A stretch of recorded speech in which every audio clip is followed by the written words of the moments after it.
Hey guys, welcome back to the channel and thank you so much for tuning in. As I mentioned in my last video, I work in the finance industry in my hometown of Jersey. And as you can probably tell from my accent, I'm talking about Jersey in the Channel Islands and not New Jersey in the US. I work as a full-time company secretary, which is a super interesting position. And in this video, I'm going to be explaining exactly what a company secretary is, what we do, what salaries are like, because obviously that's important to know if you're thinking about doing this yourself.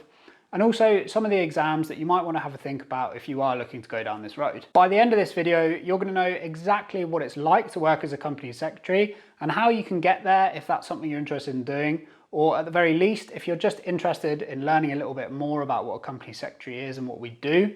This video is going to give you a really good introduction to that. If that sounds good to you, let me know by hitting the like button. And if you want to see more videos on all things related to personal finance, investing and entrepreneurship, make sure you subscribe to the channel and also click that notification bell, and YouTube's then going to notify you as and when new videos are released. Also, please let me know down in the comments if you'd be interested in seeing more videos about being a company secretary and everything that entails.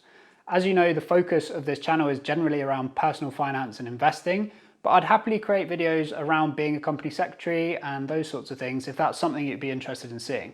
So if you could do me a favour and let me know down in the comments if that's something you'd like to see, or even just vote using the like button, then I'll know what videos you want to see and I can create those for you. With that said, let's get into today's video. So firstly, what is a company secretary, or as we like to call ourselves, co-secs, because, you know, we're cool like that. Contrary to what the name suggests, a company secretary is not actually a secretarial or a clerical role.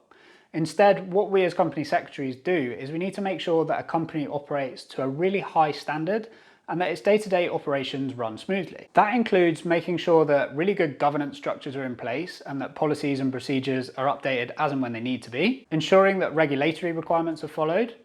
If a company is listed, that also includes making sure that the company adheres to any rules that are set by the stock exchange, known as listing rules. We also have frequent communication with the board of directors of the company, and we advise them on issues related to governance and things like that to help them make their decisions and guide them towards best practices. We'll also plan out board and shareholder meetings and make sure everything that's covered, that needs to be covered rather, is covered, and that everything runs smoothly and to plan. We'll also ensure that the company's files, records and registers, such as registers of directors and shareholders, we need to make sure those are all kept up to date. And also we'll liaise quite frequently with external advisors and high-level people such as investment managers, lawyers, accountants, brokers, those types of people. It is really quite difficult to define a company secretary in one short sentence because it is such a wide role that covers so many different things. But what it boils down to is making sure that a company does everything it's supposed to do under the rules and regulations that it's supposed to follow, and also working really closely with the board of directors to make sure that everybody is doing exactly what they're supposed to be doing and ensuring that the company runs smoothly. That leads me on to my second point, which is, what does a company secretary do? And the beautiful thing about that is that no 2 days are ever really the same. It's a very interesting job because you get to spend an awful lot of time around the board of directors of the company and other really senior level people such as investment managers, lawyers, accountants, brokers, people at the registrar, and other people that are really quite high up in companies, and therefore you get exposure to a lot of conversations and knowledge that you wouldn't otherwise get, which is really quite interesting. For me personally, this is a huge benefit because I am absolutely obsessed with personal finance and investing, and getting exposure to these types of people really gives me a bit of a leg up on that and helps me to understand from a wide range of perspectives all sorts of things relating to those topics. Now, it'd take far too long to list out absolutely everything that a company secretary does. So what I'm going to do is give you a bit of a list of some of the key things and duties that we have as co-secs, and that will give you a good flavour of what a typical day in the life of a co-sec might be like. So this can include liaising with the board of directors to arrange regular board and committee meetings. And to expand on that slightly, when I'm talking about meetings, the sorts of things we'll do is prepare board packs and any papers that the directors or other attendees might need to see. We'll also make sure we take notes and sometimes record the audio of the meeting for the purpose of taking minutes after to accurately reflect what discussions were held during the meeting. And we're also there to provide reports and guidance from a company secretarial point of view as well, so to give input on governance issues. And the board can find that really quite useful, and it guides them towards best practice, which is a really good thing for companies to do. We also need to keep up to date with changes in legislation and also corporate governance. so that we can make sure the company is ran as smoothly as it can possibly be and it complies with all of the regulations that it needs to. This also includes making changes to the company's policies and procedures where necessary to reflect any changes that are needed arising from changes in legislation and corporate governance. We also have very regular contact with the board of directors of the company, and as I mentioned earlier, also a lot of senior level advisors to the company too. We'll also set up and maintain good statutory records in accordance with the regulatory requirements that are applicable to the company. And that would also include keeping registers up to date, so that's like the register of directors and the register of shareholders, for example. Company secretaries will also complete and file any regulatory filings that need to be made, and that's things like annual returns and accounts, for example.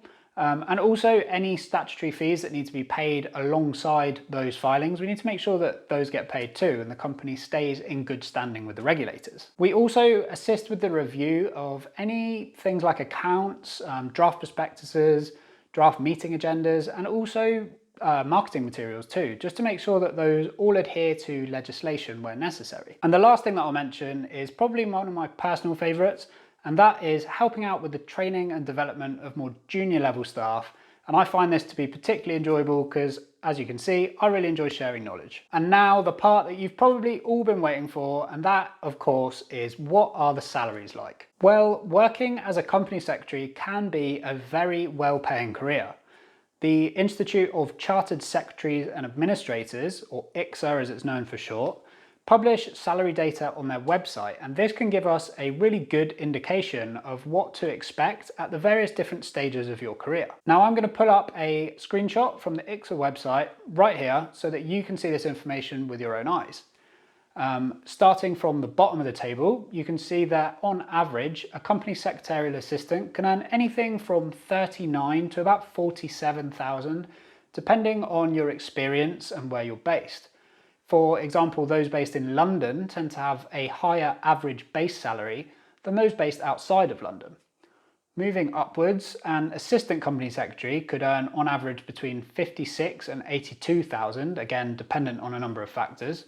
A deputy company secretary earns on average between 83 and 130,000, whilst a group company secretary can earn anywhere from 139,000 to 201,000 on average, with the top 25% of them earning above a massive £311,000.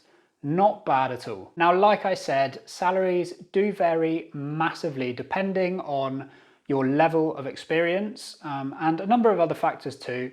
And that leads me really nicely into the final section of this video, which is which exams you might want to have a think about if you're interested in looking at this as a career. ICSA is the body that provide professional development and exams to corporate governance professionals like company secretaries.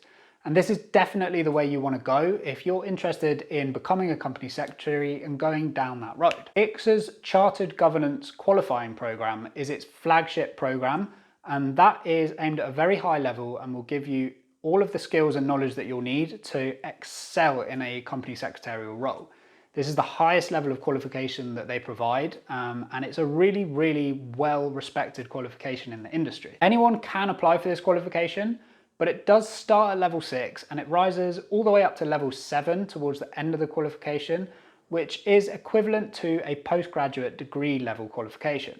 And so therefore a very high level of knowledge is assumed from the get-go on this one. And for this exact reason, ICSA have their International Finance and Administration qualifications, or IFA as it's known for short. There are 2 levels to the IFA qualifications, which are set at level 4 and level 5. IFA level 4 is aimed at those people who don't have any experience in the finance industry and who don't have any qualifications either. So this is the ideal point of entry if you're new to all of this. The IFA level 5 qualification, on the other hand, is aimed at people who have a significant level of experience in the industry at a manager level or higher, and also for people who are coming off of the IFA level 4 qualification and have successfully completed that or an equivalent qualification similar to it. So this is really for people who are keen to take their studies to the next level and get prepared to do the ICSA Chartered Governance Qualifying Programme as the next step after this. So there you have it. Thank you again for watching the video. I really hope you learned something, and if you've made it to the end, go ahead and leave me a comment down below. Let me know your thoughts on the video, and if you want to see more videos from me on similar topics to this, let me know down in the comments. Also, don't forget to give the video a massive thumbs up. It really helps me out, only takes a couple of seconds to do, and it really helps the channel to grow and reach a wider audience too. I post a brand new video right here on the channel every single week. So if you want to see more videos from me, make sure you subscribe to the channel and also turn those notifications on by clicking the bell icon down below.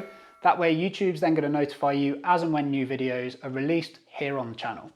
Thank you so much again for watching. I hope you have an amazing day, and I will see you right back here next time.